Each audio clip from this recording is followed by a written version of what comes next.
Hello, very good morning to all my dear students. നമ്മൾ last ക്ലാസ്സിൽ discuss ചെയ്തത് cooperative സൊസൈറ്റിയുടെ മാനേജിംഗ് കമ്മിറ്റിയുമായിട്ട് ബന്ധപ്പെട്ട കാര്യങ്ങളായിരുന്നു അല്ലേ. ഒരു കോപ്പറേറ്റീവ് സൊസൈറ്റി എങ്ങനെയാണ് അതുമായിട്ട് ബന്ധപ്പെട്ട് മാനേജിംഗ് കമ്മിറ്റിയിൽ അംഗങ്ങൾ ആരൊക്കെയാണ്, അവരുടെ പവേഴ്സും എന്താണ്, ഡ്യൂട്ടീസ് എന്തൊക്കെയാണ്, മാനേജിംഗ് കമ്മിറ്റിയിൽ നിന്ന് ഡിസ്ക്വാളിഫിക്കേഷൻ ചെയ്യാനുള്ള കാര്യങ്ങൾ എങ്ങനെയൊക്കെയാണെന്നുള്ളതാണ് കഴിഞ്ഞ ക്ലാസ്സുകളിലായിട്ട് നമ്മൾ എന്ത് ചെയ്ത് ചർച്ച ചെയ്തിട്ടുള്ളത്. ഇനി നമുക്ക് ഡിസ്കസ് ചെയ്യാനുള്ള കാര്യങ്ങൾ നോക്കാം.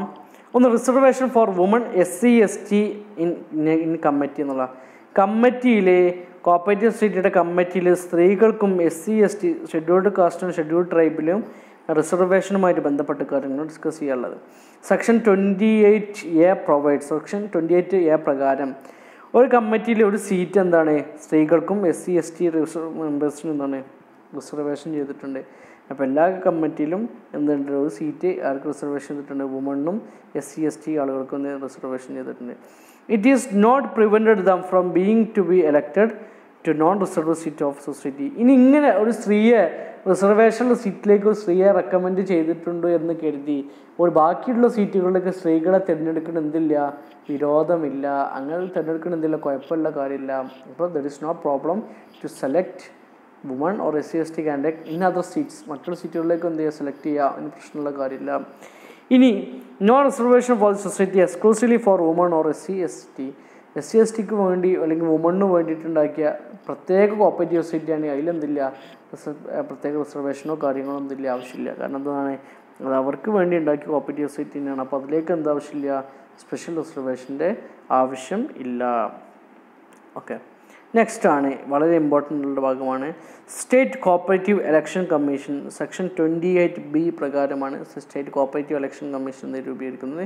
ഇത് കോൺസ്റ്റിറ്റ്യൂട്ട് ചെയ്യുന്നത് ഗവൺമെൻറ്റാണ്. അപ്പോൾ സ്റ്റേറ്റ് കോപ്പറേറ്റീവ് ഇലക്ഷൻ കോൺസ്റ്റിറ്റ്യൂട്ട് ചെയ്യുന്നവരാണ് ഗവൺമെൻറ്റാണ്. എങ്ങനെയാണ് ഗവൺമെൻറ് ഇതാക്കുന്നത് വെച്ചാൽ, പിന്നെ ഒഫീഷ്യൽ ഗസറ്റിൽ എന്ത് ചെയ്യുന്നുണ്ട്, നോട്ടിഫിക്കേഷൻ ആക്ട് ഇറക്കിയിട്ട് എന്ത് ചെയ്യുന്നതാണ് ഗവൺമെൻറ് കോൺസ്റ്റിറ്റ്യൂട്ട് ചെയ്യുന്നു. Constitute by the government by notification in an official ഗസറ്റായിട്ട് എന്താണ് ഒഫീഷ്യൽ ഇതാക്കണം.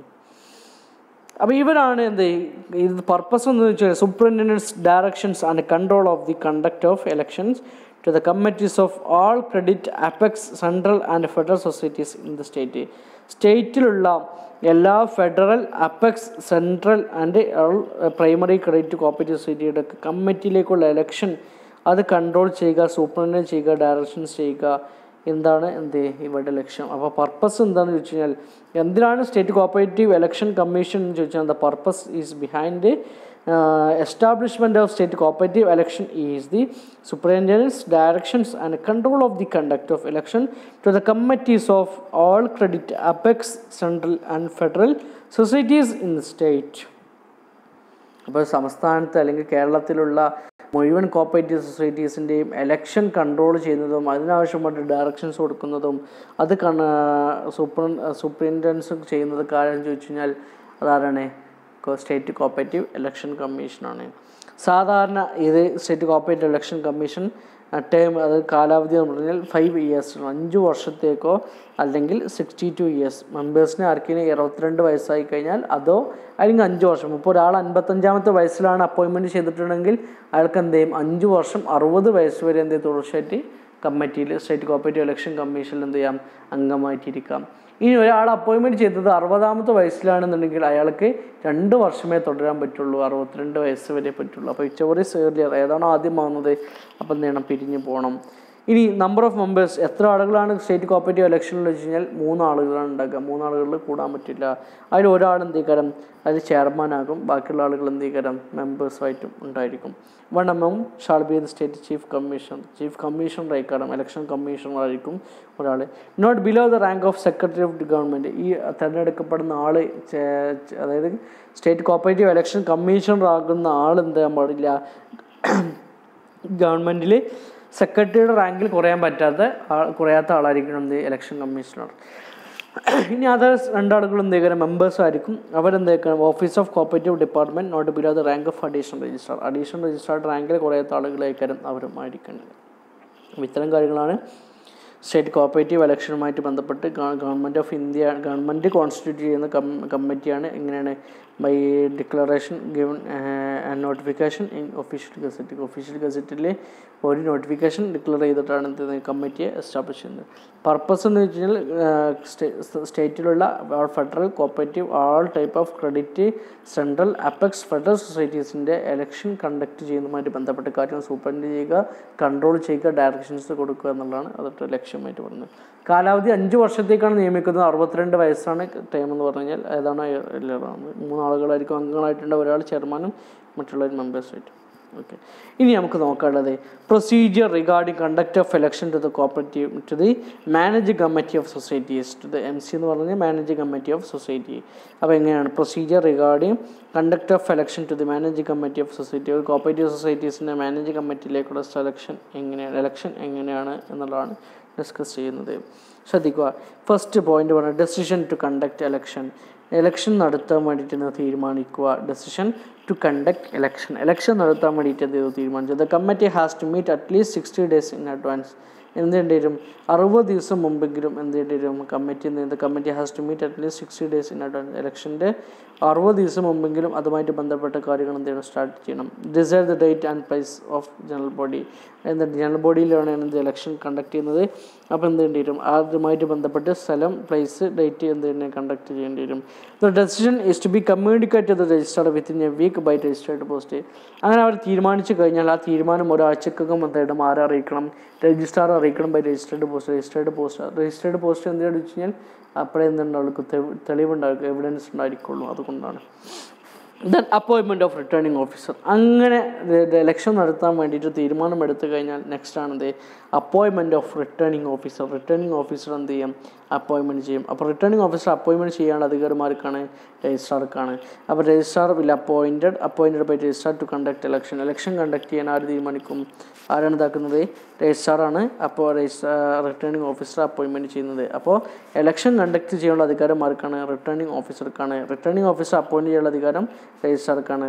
Registrar is competent to fix his remuneration. അതുകൊണ്ട് തന്നെ അദ്ദേഹത്തിന് ആവശ്യമുള്ള വേതനം നിശ്ചയിക്കുന്നതും ആരായിരിക്കും? രജിസ്ട്രാർ തന്നെ. Registrar is competent to fix his remuneration fix ചെയ്യുന്നതും ആരായിരിക്കും? രജിസ്ട്രാർ തന്നെയായിരിക്കും. The committee will render necessary help to returning officer. Committee എന്ത് ചെയ്യും? റിട്ടേണിംഗ് ഓഫീസർക്ക് ആവശ്യമായിട്ടുള്ള സഹായ സഹകരണങ്ങൾ ആര് ചെയ്തു കൊടുക്കും എന്ന് വെച്ച് കഴിഞ്ഞാൽ റിട്ടേണിംഗ് ഓഫീസർക്ക് ആവശ്യമായിട്ടുള്ളത് സൊസൈറ്റിയുടെ കമ്മിറ്റി എന്ത് ചെയ്യുന്നത് ചെയ്തു കൊടുക്കണം. അപ്പോൾ നമ്മൾ first decision to conduct election നടത്താൻ തീരുമാനിച്ചു. അങ്ങനെ എന്ത് ചെയ്തു? റിട്ടേണിംഗ് ഓഫീസർ അപ്പോയിൻറ്റ് ചെയ്ത് രജിസ്ട്രാറാണ് അപ്പോയിൻറ്റ് ചെയ്യുക. അദ്ദേഹത്തിന് ആവശ്യമായിട്ടുള്ള റെമ്യൂണറേഷൻ ഫിക്സ് ചെയ്യുന്നത് രജിസ്ട്രാർ ആയിരിക്കും. സൊസൈറ്റി കമ്മിറ്റി എന്ത് ചെയ്യേണ്ടത്? ആവശ്യമുള്ള സഹായ സഹകരണങ്ങൾ എന്ത് ചെയ്ത് കൊടുക്കണം? ഇവർക്ക് ചെയ്തു കൊടുക്കണം. Then issue of election notice എന്ത് ചെയ്യണം? ഇഷ്യൂ ചെയ്യുക. അപ്പോൾ റിട്ടേണിംഗ് ഓഫീസർ അപ്പോയിൻമെൻറ്റ് ചെയ്തു കഴിഞ്ഞാൽ റിട്ടേണിംഗ് ഓഫീസറുടെ ആദ്യത്തെ ഡ്യൂട്ടിയാണ് എന്ത് ചെയ്യുക? ഇലക്ഷൻ്റെ നോട്ടീസ് എന്ത് ചെയ്യുക? ഇഷ്യൂ ചെയ്യുക. അപ്പോൾ ഇലക്ഷൻ നോട്ടീസ് ഇഷ്യൂ ചെയ്യുക എന്ന് പറഞ്ഞു കഴിഞ്ഞാൽ details of election should be intimated to all members either directly or in registered post. ഇലക്ഷനുമായിട്ട് ബന്ധപ്പെട്ട കാര്യങ്ങൾ എന്ത് ചെയ്യണം? എല്ലാ മെമ്പേഴ്സിനും രജിസ്റ്റേർഡ് പോസ്റ്റ് വഴി അല്ലെങ്കിൽ നേരിട്ട് എന്ത് ചെയ്യണം? അറിയിക്കണം ഇലക്ഷനുമായിട്ട് ബന്ധപ്പെട്ട കാര്യങ്ങൾ. Notice should be fix in notice board of സൊസൈറ്റിയുടെ നോട്ടീസ് ബോർഡിൽ എന്ത് ചെയ്യണം? ഇലക്ഷൻ നോട്ടീസ് എന്ത് ചെയ്യണം? ഒട്ടിക്കണം. Also publish in daily newspaper having wide circulation in area. ആ കോപ്പറേറ്റീവ് സൊസൈറ്റിയുടെ ഏരിയയിൽ അല്ലെങ്കിൽ മെമ്പേഴ്സിൻ്റെ ഏരിയയിൽ വൈഡ് സർക്കുലേഷനുള്ള 2 പത്രത്തിൽ എന്ത് ചെയ്യേണ്ടി വരും? അത് പബ്ലിഷ് ചെയ്യണം. അതുപോലെ പത്രത്തിൽ എന്തെങ്കിലും പബ്ലിഷ് ചെയ്യണം. കണ്ടൻസ് ഓഫ് നോട്ടീസിൽ എന്തൊക്കെ ഉണ്ടാകേണ്ടത്? നോട്ടീസ് ഇഷ്യൂ എന്ന് പറഞ്ഞാൽ നോട്ടീസിൽ എന്തൊക്കെ കാര്യങ്ങൾ ഉണ്ടാകുമെന്ന് വെച്ച് കഴിഞ്ഞാൽ number of vacancies to be filled by ഇലക്ഷനിലൂടെ ഏതൊക്കെ പോസ്റ്റുകളാണ് ഫില്ലപ്പ് ചെയ്യുന്നത് എന്നുണ്ടെങ്കിൽ ആ ഡീറ്റെയിൽസ് ഉണ്ടായിരിക്കും. Area specified in the bylaw from which members are to be elected. ഏത് ഏരിയയിൽ നിന്നാണ് ആളുകൾ തിരഞ്ഞെടുക്കുക, ഏത് കോൺസ്റ്റിറ്റ്യുവൻസിയിൽ നിന്നാണ് ആളുകൾ തിരഞ്ഞെടുക്കുന്നെങ്കിൽ ആ ഡീറ്റെയിൽസ് ഉണ്ടായിരിക്കും. Date, place and hours between nomination paper shall be filled and scrutinise and polling നടത്തേണ്ട ഡേറ്റ്, സമയം, കാര്യങ്ങൾ ഒക്കെ എന്തുണ്ടായിരിക്കും? അതിലൂടെ പറയുന്നുണ്ടായിരിക്കും.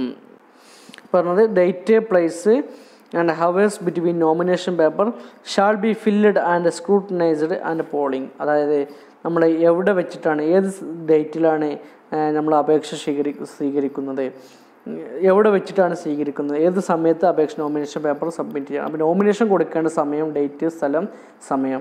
സ്ക്രൂട്ടിനി ചെയ്യുന്ന ഈ നോമിനേഷൻ കിട്ടിക്കഴിഞ്ഞാൽ അത് സൂക്ഷ്മ പരിശോധന ചെയ്യുന്ന സ്ക്രൂട്ടിനി ചെയ്യുന്ന സമയം, ഡേറ്റ്, പ്ലേസ്. അതേപോലെ തന്നെ ഇലക്ഷൻ നടത്തുന്ന സമയം, എന്നാണ് ഇലക്ഷൻ നടത്തുന്നത്, അതിൻ്റെ ഡേറ്റ്, പ്ലേസ്, ടൈം, ഇതൊക്കെ എന്ത് ചെയ്യണം ആ നോട്ടീസിൽ കൃത്യമായിട്ടുണ്ടായിരിക്കണം.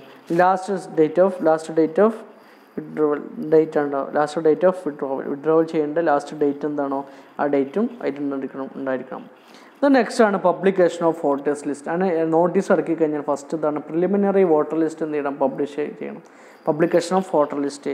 വോട്ടിംഗ് റൈറ്റ് എന്ന് പറഞ്ഞാൽ ആർക്കൊക്കെയാണ് വോട്ടിംഗ് റൈറ്റ് ഉണ്ട്? 60 days prior to the date fixed for the poll. ഇലക്ഷന് പോളിങ്ങിൻ്റെ 60 ദിവസം മുമ്പ് ആർക്കൊക്കെയാണ് മെമ്പർഷിപ്പ് ഉണ്ട്? നമ്മൾ ഡേറ്റ് കണ്ടിട്ടായിരിക്കും. ആ പോളിങ്ങിൻ്റെ ഡേറ്റിൻ്റെ 60 ദിവസം മുമ്പ് വരെ ആരൊക്കെയാണോ മെമ്പർഷിപ്പ് ഷെയർ എടുത്തിട്ടുള്ളത് അവർക്കായിരിക്കും ഉണ്ടായിരിക്കുക വോട്ടിംഗ് റൈറ്റ് ഉണ്ടായിരിക്കുക. അപ്പോൾ ഇലക്ഷന് തലേന്ന് പോയിട്ട് നമ്മൾ മെമ്പർഷിപ്പ് എടുത്തു കഴിഞ്ഞാൽ വോട്ടിംഗ് റൈറ്റ് ഉണ്ടാവില്ല. ഇലക്ഷൻ്റെ പോളിങ്ങിൻ്റെ 60 ദിവസം മുമ്പ് ആരാണ് മെമ്പർഷിപ്പ് ഉള്ളത് അവർക്കായിരിക്കും ഉണ്ടായിരിക്കും വോട്ടിംഗ് റൈറ്റ് ഉണ്ടായിരിക്കാം. Supply the list to returning officer within 35 days prior to election. ഇത് കമ്മിറ്റി, കോപ്പറേറ്റീവ് സൊസൈറ്റീസിൻ്റെ കമ്മിറ്റി ഇലക്ഷന് 35 ദിവസം മുമ്പെങ്കിലും ആർക്ക് സബ്മിറ്റ് ചെയ്യണം? റിട്ടേണിംഗ് ഓഫീസർക്ക് പ്രിലിമിനറി എന്ത് ചെയ്യണം, വോട്ടർ ലിസ്റ്റ് പബ്ലിഷ് ചെയ്യണം. This is preliminary voter list. അതാണ് preliminary voter list. And this should be publish not less than 20 days prior to election on notice board of head office and branches. എന്നിട്ട് ഈ ഇലക്ഷൻ്റെ ഈ preliminary voter list ഇലക്ഷൻ്റെ 20 ദിവസം മുമ്പെങ്കിലും എന്തായിരിക്കും notice ബോർഡിൽ പബ്ലിഷ് ചെയ്യണം. എന്തിനാണ് പബ്ലിഷ് ചെയ്യുന്നത് വെച്ച് കഴിഞ്ഞാൽ നോട്ടീസ് ബോർഡ് ഹെഡ് ഓഫീസിലും അതുപോലെ തന്നെ ബ്രാഞ്ചുകളിലൊക്കെ നോട്ടീസ് ബോർഡിൽ എന്ത് ചെയ്യണം, പബ്ലിഷ് ചെയ്യണം. എന്തിനാ ഇങ്ങനെ 20 ദിവസം മുമ്പ് പബ്ലിഷ് ചെയ്യണമെന്ന് വെച്ച് കഴിഞ്ഞാൽ എന്തെങ്കിലും ഒബ്ജെക്ഷൻസ് ഉണ്ട് എന്നുണ്ടെങ്കിൽ, പ്രശ്നങ്ങളുണ്ടെങ്കിൽ, പേരില്ല, അതിന് 2 പ്രാവശ്യം പേര് വന്നു, അല്ലെങ്കിൽ ആ ഒരു മെമ്പർ അല്ലാത്ത ഒരാളുടെ പേര് വന്നു, അങ്ങനെയൊക്കെ എന്തെങ്കിലും ഒബ്ജെക്ഷൻസ് ഉണ്ടെങ്കിൽ any objections can rice within 7 days from the date of publication. അങ്ങനെ പബ്ലിഷ് ചെയ്ത് 7 ദിവസത്തിനുള്ളിൽ എന്ത് ചെയ്യാം, ഇവർക്ക് എന്തെങ്കിലും ഇഷ്യൂസ് ഉണ്ടെന്നുണ്ടെങ്കിൽ അതൊക്കെ എന്ത് ചെയ്യാം, ഉയർത്തിപ്പിടിക്കുക അല്ലെങ്കിൽ ഒബ്ജെക്ഷൻ ചെയ്യാം. ദെൻ ലിസ്റ്റ് കണ്ടൻറ്റ്, ആ ലിസ്റ്റിൽ എന്തുണ്ടായിരിക്കും, ആ ലിസ്റ്റ് ഉണ്ടായിരിക്കും പ്രിലിമിനറി വോട്ടർ ലിസ്റ്റിൽ കണ്ടൻറ്റ് എന്തൊക്കെയാ വെച്ച് കഴിഞ്ഞാൽ ആളുകളുടെ പേരുണ്ടായിരിക്കും, അവരുടെ മെമ്പർഷിപ്പ് നമ്പർ ഉണ്ടായിരിക്കും, അവരുടെ ഫുൾ അഡ്രസ്സും കാര്യങ്ങളും ഉണ്ടായിരിക്കും അതിൽ ഉണ്ടായിരിക്കും. അതേപോലെ തന്നെ ഫൈനൽ ലിസ്റ്റ് പബ്ലിഷ് ചെയ്യേണ്ടതാണ് 10 days prior to election. ഇലക്ഷൻ്റെ 10 ദിവസം മുമ്പെങ്കിലും എന്തുണ്ടായിരിക്കണം, ഫൈനൽ വോട്ടർ ലിസ്റ്റ് എന്ത് ചെയ്യണം, പബ്ലിഷ് ചെയ്യണം. അപ്പോൾ 20 ദിവസം മുമ്പെങ്കിലും പ്രിലിമിനറി വോട്ടർ ലിസ്റ്റ് എന്ത് ചെയ്തു, പബ്ലിഷ് ചെയ്തു. ആർക്കെങ്കിലും എന്തെങ്കിലുമൊക്കെ പറയുകയാണെങ്കിൽ 7 ദിവസത്തിനുള്ളിൽ അവർക്ക് ഒബ്ജെക്ഷൻസ് റൈസ് ചെയ്തു. അങ്ങനെ ഇലക്ഷൻ്റെ 10 ദിവസം മുമ്പെങ്കിലും എന്തുണ്ടായിരിക്കും, ഫൈനൽ വോട്ടർ ലിസ്റ്റ് പബ്ലിഷ് ചെയ്യണം.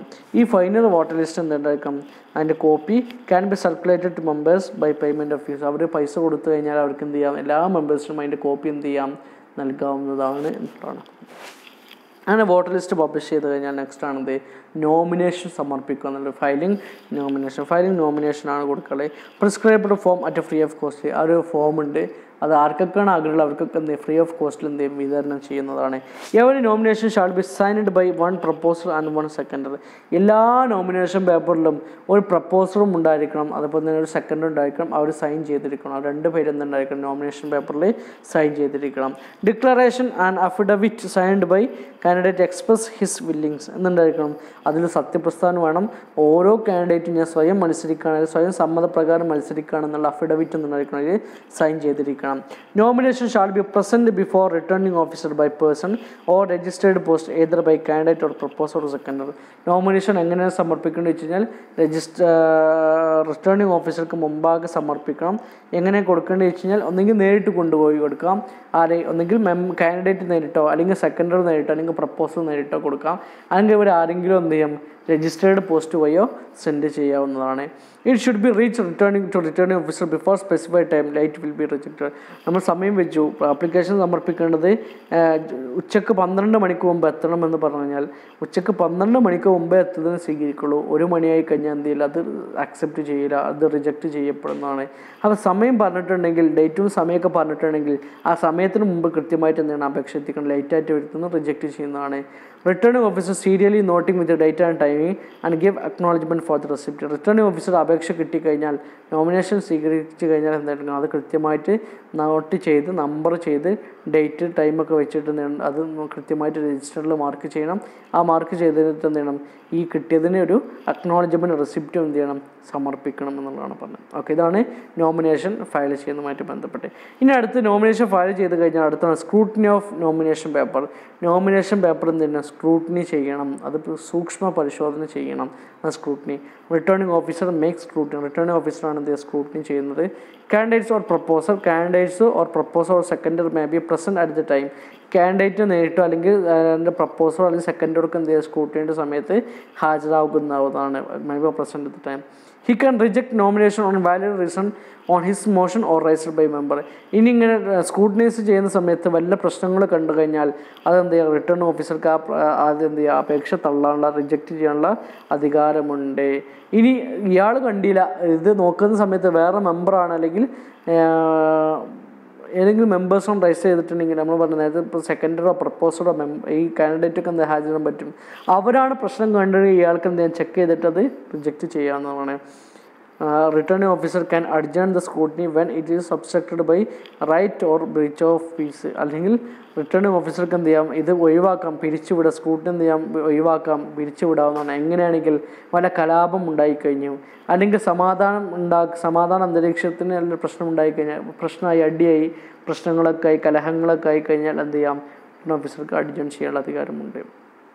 നെക്സ്റ്റ് ആണ് publication of valid nomination by returning officer. അങ്ങനെ ആയിക്കഴിഞ്ഞാൽ ഇപ്പോൾ സ്ക്രൂട്ടിനി കഴിഞ്ഞാൽ ആ ഓൺ ദി സ്പോട്ടിൽ തന്നെ എന്ത് ചെയ്യണം, ആ ആൽഫബറ്റിക്കൽ ഓർഡറിൽ നോട്ടീസ് ബോർഡിൽ എന്ത് ചെയ്യും, ആ സ്ക്രൂട്ടിനി കഴിഞ്ഞ ശേഷം ആർക്കൊക്കെയാണ് ഫൈനൽ വോട്ടർ ലിസ്റ്റിൽ അല്ലെങ്കിൽ ഫൈനൽ ലിസ്റ്റിൽ ഇപ്പോൾ നോമിനേഷൻ ലിസ്റ്റിൽ വന്നിട്ടുള്ളത് ആ കാൻഡിഡേറ്റ്സിൻ്റെ പേര് എന്ത് ചെയ്യണം, പബ്ലിഷ് ചെയ്യണം. ഇനി അവർക്ക് അവസരം കൊടുക്കണം വിഡ്രോവൽ ഓഫ് കാൻഡിഡേറ്റ്. ആർക്കെങ്കിലും കാൻഡിഡേച്ചർ പിൻവലിക്കാനുള്ള അധികാരം ഉണ്ടെങ്കിൽ എന്ത് ചെയ്യാം, എൻ്റെ കാൻഡിഡേറ്റ് ക്യാൻ വിഡ്രോ, അവർക്ക് പിൻവലിക്കുക എന്നാണ്. It should be in writing, അതെന്തായിരിക്കണം, എഴുതി തയ്യാറായിട്ട് കൊടുക്കണം. ഞാൻ പിൻവലിക്കുകയാണെന്നുള്ളത് എഴുതി തയ്യാറായിട്ട് കൊടുക്കണം. വാക്കാലേ ഉള്ളത് പറയാം, പിൻവലിക്കാൻ അനുവദിക്കില്ല. കാരണം വാക്ക് എപ്പോഴും എന്ത് ചെയ്യാൻ മാറാവുന്നതാണ്. അപ്പോൾ എഴുതി തയ്യാറാക്കിയിട്ട് തന്നെ കൊടുക്കണം, ഇൻ റൈറ്റിംഗ് ആയിരിക്കണം. Deliver to returning officer through directly or proposer or seconder. എന്തായിരിക്കണം, അത് ഡെലിവർ ചെയ്യണം എങ്ങനെ, ടു റിട്ടേണിംഗ് ഓഫീസർക്ക് എങ്ങനെ, നിങ്ങൾ നേരിട്ട് കൊടുക്കണം, അല്ലെങ്കിൽ പ്രപ്പോസർ സെക്കൻഡർ എന്ത് ചെയ്യണം, ഇത് വിഡ്രോവൽ ഫോം എന്ത് കൊടുക്കണം. വൺ സബ്മിറ്റ് ഇറ്റ് ഈസ് ഇൻറിവോക്കബിൾ ആണ്. ഒരിക്കൽ സബ്മിറ്റ് ചെയ്ത് കഴിഞ്ഞാൽ അതെന്ത് ചെയ്യാൻ പറ്റില്ല, തിരിച്ചെടുക്കാൻ പറ്റില്ല, അത് ഇറിവോക്കബിൾ ആയിരിക്കും, അത് തിരിച്ചെടുക്കാൻ പറ്റാത്തതാണ്. The final list will be publish after withdrawal. Final list എന്ത് ചെയ്യണം, പബ്ലിഷ് ചെയ്യണം. എങ്ങനെ, ഈ വിഡ്രോവലും കൂടി കഴിഞ്ഞ് കഴിഞ്ഞാൽ ഫൈനൽ വോട്ട് ലിസ്റ്റ് എന്ത് ചെയ്യണം, പബ്ലിഷ് ചെയ്യണം എന്നുള്ളതാണ് പറഞ്ഞത്. ദെൻ പോളിംഗ്, അടുത്തതാണ് എന്ത്, അങ്ങനെ വോട്ടിംഗ് കൊടുത്ത് ഒരു 2-3 അധികം ആളുകളൊക്കെ ഉണ്ട് എന്നുണ്ടെങ്കിൽ അവിടെ നിന്നുണ്ടായിരിക്കും ഇലക്ഷൻ നടത്തണം, പോളിംഗ് നടത്തണം. If there is 2 or more candidate polling is done, 2 അതിലധികമോ കാൻഡിഡേറ്റ് ഉണ്ടെങ്കിൽ അവിടെ നിന്ന് പോളിംഗ് നടത്തണം. Returning officer appoint required number of polling officers. Returning ഓഫീസറാണ് എന്ത് ചെയ്യുക, ആവശ്യമുള്ള നമ്പേഴ്സ് പോളിംഗ് ഓഫീസേഴ്സിന് അപ്പോയിൻമെൻറ്റ് ചെയ്യുന്നത്. Committee should provide materials. കമ്മിറ്റിയാണ് എന്ത് ആവശ്യമുള്ള മെറ്റീരിയൽസും കാര്യങ്ങളും പ്രൊവൈഡ് ചെയ്യുന്നത്. അതായത് ബാലറ്റ് ബോക്സ്, പേപ്പർ, സ്റ്റേഷനറി, മറ്റുള്ള കാര്യങ്ങളൊക്കെ ഉണ്ടെങ്കിൽ അതൊക്കെ ആര് കൊടുക്കണം, കമ്മിറ്റിയും എന്ത് ചെയ്യണം, അറേഞ്ച് ചെയ്ത് കൊടുക്കണം. Then compartments arrange for secrecy. എന്ന കമ്പാർട്ട്മെൻറ്റ് അറേഞ്ച് ചെയ്യണം, ഓരോ ഇതിനും എന്ത് ചെയ്യണം, കമ്പാർട്ട്മെൻറ്റ് അറേഞ്ച് ചെയ്യണം. എന്താണെന്ന് വെച്ചാൽ സീക്രറ്റ് വോട്ടിംഗ് ചെയ്യാൻ വേണ്ടിയിട്ട് രഹസ്യമായിട്ട് വോട്ട് ചെയ്യണം. നമ്മൾ കണ്ടിട്ടുണ്ടായിരിക്കും, നിങ്ങളൊക്കെ കോളേജുകളിൽ ഇലക്ഷൻ നടത്തുന്ന സമയത്ത് കണ്ടിട്ടുണ്ടായിരിക്കും അല്ലേ, ഓരോ ബൂത്തുകളായിട്ട് തിരിച്ചിട്ടാണ്, അതിൻ്റെ ഉള്ളിൽ പോയിട്ടാണ് നിങ്ങൾ വോട്ട് ചെയ്തിട്ടുണ്ടായിരിക്കുക, ആർക്കും കാണാനോ ഒന്നും ചെയ്യാനോ പറ്റില്ല. അപ്പോൾ അതാണ് ഉദ്ദേശിക്കുന്നത്, compartments arrange for secrecy. Candidates can appoint agents for identify വോട്ടേഴ്സിനെ ഐഡൻറ്റിഫൈ ചെയ്യാൻ എന്ത് ചെയ്യാം, കാൻഡിഡേറ്റിന് എന്ത് ചെയ്യാം ആണെങ്കിൽ, ഇപ്പോൾ ഒരാൾ ഇലക്ഷൻ ചെയ്യാൻ വോട്ട് ചെയ്യാൻ വരികയാണ്, ഇയാൾ മെമ്പറാണോ അല്ലയെന്ന് ഉറപ്പിക്കാൻ വേണ്ടിയിട്ട് ഓരോ കാൻഡിഡേറ്റ്സിനും അവിടെ ഏജൻറ്റിന് എന്ത് ചെയ്യാം, ബൂത്തിൽ ഇരുത്താവുന്നതാണ്, പ്രശ്നമില്ല. Then agent should give concern letter from candidate to return officer. Agent അതിന് വേണ്ടിയിട്ട് എന്ത് ചെയ്യണം, ഈ കാൻഡിഡേറ്റിൻ്റെ കയ്യിൽ നിന്ന് സമ്മതപത്രം വാങ്ങിയിട്ട് അത് റിട്ടേൺ ഓഫീസർക്ക് എന്ത് ചെയ്യണം, സമർപ്പിക്കണം. അപ്പോൾ ഏജൻറ്റിനെ എടുക്കാം, ഏജൻറ്റ് അതിന് മുമ്പായിട്ട് എന്ത് ചെയ്യണം, റിട്ടേൺ ഓഫീസറുടെ കയ്യിൽ നിന്ന് സമ്മതപത്രം വാങ്ങിയിട്ട് ആ സമ്മതപത്രം ആർക്ക് എന്ത് ചെയ്യണം, റിട്ടേൺ ഓഫീസർക്ക് നൽകേണ്ടതാണ്. Then polling should be provided on the basis of ID card produced. ID card produce ചെയ്യുന്നതിന് എന്ത് ചെയ്യാൻ പറ്റുള്ളൂ, വോട്ട് ചെയ്യാനുള്ള അധികാരം കൊടുക്കാൻ പറ്റുള്ളൂ. അല്ലാതെ എന്ത് ചെയ്യാൻ പാടില്ല, വെറുതെ വന്നിട്ട് വോട്ട് ചെയ്യാൻ അധികാരം കൊടുക്കരുത്. അവിടെ പേര് വിളിച്ച് കഴിഞ്ഞാൽ എന്ത് ചെയ്യണം, ID കാർഡ് പ്രൊഡ്യൂസ് ചെയ്യാൻ പാടില്ല. ID കാർഡിൻ്റെ ബേസിലായിരിക്കണം എന്ത് ചെയ്തിട്ട് പോളിംഗ് ചെയ്യേണ്ടത്. Should be supply uniform ballot paper containing names of candidate arranged alphabetically. എല്ലാവർക്കും ഒരേപോലെയുള്ള ബാലറ്റ് പേപ്പർ കൊടുക്കണം, അല്ലാതെ വ്യത്യസ്തമായിട്ട് ബാലറ്റ് പേപ്പർ ഇല്ല, എല്ലാവർക്കും ഒരേ ബാലറ്റ് പേപ്പർ കൊടുക്കണം. അതിലെന്തുണ്ടായിരിക്കണം, കാൻഡിഡേറ്റ്സിൻ്റെ പേര് ആൽഫബറ്റിക്കലി ഓർഡറിൽ എന്തുണ്ടായിരിക്കണം, അറേഞ്ച് ചെയ്തിരിക്കണം. Ballot paper will have serial number and affix society seal and initial of returning officer. Ballot പേപ്പറിൽ എന്തൊക്കെ ഉണ്ടായിരിക്കും? സീരിയൽ നമ്പർ ഉണ്ടായിരിക്കണം, അതേപോലെ തന്നെ സൊസൈറ്റിയുടെ സീൽ അഫിക്സ് ചെയ്തിരിക്കണം, സീൽ എന്തുണ്ടായിരിക്കും അതിലുണ്ടായിരിക്കണം. അതോടൊപ്പം എന്തുണ്ടാകും? റിട്ടേണിംഗ് ഓഫീസറുടെ സിഗ്നേച്ചറും വേണം, ഇനീഷ്യലും കൂടി അതിലുണ്ടായിരിക്കണം. There should have a column for marking vote. അതിലെന്തുണ്ടായിരിക്കണം? മാർക്ക് ചെയ്യാൻ, വോട്ട് മാർക്ക് ചെയ്യാനുള്ള ഒരു കോളം ഉണ്ടായിരിക്കണം. അതിലൊരു ഇൻറ്റു മാർക്ക് അങ്ങനെ എന്ത് ചെയ്യുക, കോളം എന്താണ് പ്രിസ്ക്രൈബ് ചെയ്തിട്ടുള്ള രീതിയിൽ എന്ത് ചെയ്യണം? മാർക്ക് ചെയ്യണം. If there have any physical problems or blindness they can provide open vote. അപ്പോൾ ഒരാൾക്ക് വോട്ട് ചെയ്യാൻ വരാൻ കഴിയില്ല, അയാൾ കണ്ണ് കാണാത്ത ഒരാളൊക്കെ ആണെങ്കിൽ അവർക്ക് എന്ത് ചെയ്യാം? ഓപ്പൺ വോട്ടിനുള്ള അധികാരം കൊടുക്കണം. അപ്പോൾ അവിടെ സമ്മതമായിട്ട് എന്ത് ചെയ്യാം? ഓപ്പൺ വോട്ടിനുള്ള അധികാരം കൊടുക്കുക എന്നാണ്. Voters shall not allowed to vote after prescribed time to vote. 5 മണി വരെ ഇലക്ഷനിൽ വോട്ട് ചെയ്യാൻ പറ്റുള്ളൂ എന്ന് പറഞ്ഞാൽ 5:30 മണിക്ക് വന്നു കഴിഞ്ഞാൽ വോട്ടിനുള്ള അവകാശം കൊടുക്കില്ല. 5 മണിക്ക് മുമ്പ് ആരാണോ ഉള്ളത് അവർക്ക് എന്ത് ചെയ്യാൻ പറ്റുള്ളൂ? വോട്ട് ചെയ്യാനുള്ള അധികാരം ഉണ്ടായിരിക്കുള്ളൂ. If polling is interrupted at any stage by right or any issue, the returning officer has the power to stop polling and has to record the reason in minutes book. ഇനി എന്തെങ്കിലും കാരണം ഉണ്ടായി, പ്രശ്നം ഉണ്ടായി, കലാപം ഉണ്ടായി, അല്ലെങ്കിൽ അടി ഉണ്ടായി, പ്രശ്നങ്ങളൊക്കെ ഉണ്ടായിക്കഴിഞ്ഞാൽ, തർക്കങ്ങളൊക്കെ ഉണ്ടായി, ഇലക്ഷൻ നിർത്തി വെച്ച് കഴിഞ്ഞാൽ റിട്ടേണിംഗ് ഓഫീസർ എന്ത് ചെയ്യാം? ഏത് സമയത്ത് നിർത്തിവെക്കാനുള്ള അധികാരമുണ്ട്. അങ്ങനെ നിർത്തി വെച്ച് കഴിഞ്ഞാൽ കോപ്പറേറ്റീവ് സൊസൈറ്റിയുടെ മിനിറ്റ്സിൽ എന്ത് ചെയ്യണം? അത് റെക്കോർഡ് ചെയ്തിട്ട് എന്ത് ചെയ്യണം? ക്ലോസ് ചെയ്യണം. After vote ballot box shall be sealed by returning officer and kepted under safe custody. എന്ത് ചെയ്യണം? ഇലക്ഷനിൽ വോട്ട് ചെയ്ത് കഴിഞ്ഞാൽ അത് കൃത്യമായിട്ട് സീല് ചെയ്യണം. അതായത് കൃത്യമായിട്ട് സീലൊക്കെ ചെയ്ത് സൈനൊക്കെ ചെയ്ത് ഏജൻറ്റുമാരൊക്കെ സൈൻ ചെയ്തിട്ട് എന്തെങ്കിലും കൃത്യമായിട്ട് അത് കെപ്റ്റ് ചെയ്ത് വെക്കണം. Return officer will intimate them in writing the exact time and place of counting. Return officer പോകുന്ന സമയത്ത് എന്താണ് കൃത്യമായിട്ട് എവിടെയാണ്, ഏത് സമയത്താണ്, എപ്പോഴാണ് അത് കൗണ്ടിങ് നടത്തുന്നതെന്ന് കൃത്യമായിട്ട് എന്ത് ചെയ്യണം? അവരെ അറിയിച്ചിരിക്കണം. ദെൻ അത് കഴിഞ്ഞാൽ നെക്സ്റ്റ് ആണ് counting of vote. Vote count ചെയ്യുന്നതാണ് മാറ്റുന്നത്. Under the supervision of returning ഓഫീസറുടെ സൂപ്പർവിഷനിലാണ് ഇത് കൗണ്ട് ചെയ്യുന്നത്. Candidate or agent can be present while counting. Candidate നേരിട്ട് അല്ലെങ്കിൽ അവരുടെ ഏജൻറ്റ് എന്ത് ചെയ്യാം? പ്രസൻറ്റ് കൗണ്ടിങ് ചെയ്യുന്ന സമയത്ത് പ്രസൻറ്റ് ആക്കാം. As soon as counting is over the returning officer announce the result with number of votes secured by each candidate. Counting എണ്ണി കഴിഞ്ഞാൽ ഉടനടി എന്ത് ചെയ്യണം? റിട്ടേണിംഗ് ഓഫീസർ റിസൾട്ട് പബ്ലിഷ് ചെയ്യണം. ഓരോ കാൻഡിഡേറ്റും എത്ര വോട്ട് സെക്യൂർ ചെയ്തതെന്ന് എന്ത് ചെയ്യണം? പറയേണ്ടതാണ്. In case of equal vote result taken through lot by returning officer. ഇനി ഈക്വൽ വോട്ട് ആയി കഴിഞ്ഞാൽ അവിടെ എന്ത് ചെയ്യണം? ലോട്ട് എടുത്തിട്ട് റിട്ടേണിംഗ് ഓഫീസർ എന്ത് ചെയ്യും? വിജയിയെ പ്രഖ്യാപിക്കുന്നതാണ്. Result recorded in minutes and tested by returning officer. ഈ റിസൾട്ട് എന്ത് ചെയ്യണം? റിട്ടേണിംഗ് ഓഫീസർ എന്ത് ചെയ്യണം? മിനിറ്റ്സിൽ രേഖപ്പെടുത്തും വേണം, അത് അറ്റസ്റ്റ് ചെയ്യുകയും വേണ്ടതാണ്. And also publish notice board. ഈ റിസൾട്ട് എന്ത് ചെയ്യണം? നോട്ടീസ് ബോർഡിലും പബ്ലിഷ് ചെയ്യണം. ഇനി ഇൻവാലിഡ് വോട്ട് ആകുന്നത് ഏതൊക്കെയാണെന്ന് നോക്കുക. If it bears any mark by the voting member. എന്തെങ്കിലും മാർക്കുകൾ വേറെ എന്തെങ്കിലും ഇതാക്കിയിട്ടുണ്ടെങ്കിൽ, വോട്ട് ചെയ്യാൻ പോയ മെമ്പർ വേറെ എന്തെങ്കിലും മാർക്ക് ചെയ്തിട്ടുണ്ടോ, അയാൾ ചെയ്തിട്ടുണ്ടെങ്കിൽ അതെന്ത് ചെയ്യും? ഇൻവാലിഡ് ആവുന്നതാണ്. If it does not bear seal of society and initial of returning officer. So if it does not bear seal of society and initial of returning officer, അല്ലെങ്കിൽ കോപ്പറേറ്റീവ് സൊസൈറ്റിയുടെ സീൽ അതിലില്ല, ബാലറ്റ് പേപ്പറിൽ എന്തില്ല? സീലില്ല, returning ഓഫീസറുടെ സൈനും ഇല്ല എന്നുണ്ടെങ്കിൽ എന്താണ്? അത് invalid ആയിരിക്കും. If vote is given doubtful manner, അല്ലെങ്കിൽ വോട്ട് കൊടുത്തത് ആർക്കാണെന്ന് അറിയാത്ത രീതിയിൽ സംശയിക്കുന്ന രീതിയിലാണെങ്കിൽ, if mark more than one candidate, അല്ലെങ്കിൽ എന്താണ് അത് ഇപ്പോൾ പകുതിയിലധികം, ഇപ്പോൾ ഒരു 2 കോളത്തിന് പകുതി പോയി കുത്തി അങ്ങോട്ടാണോ ഇങ്ങോട്ടാണോ സംശയിക്കുന്ന രീതിയിലായി കഴിഞ്ഞാൽ അതെന്താണ്? ഇൻവാലിഡ് ആണ്. ഇനി 2 ആൾക്കാർക്ക് ഒരുമിച്ച് കുത്തി അപ്പോഴെന്താണ്? ഇൻവാലിഡ് ആയിരിക്കും. അതാണ് പറഞ്ഞത്. ഓക്കെ, ഇത്രയും കാര്യങ്ങളാണ്. ബാക്കി നമുക്ക് എന്ത് ചെയ്യാം? അടുത്ത ക്ലാസ്സിൽ ഡിസ്കസ് ചെയ്യാം. Thank you so much.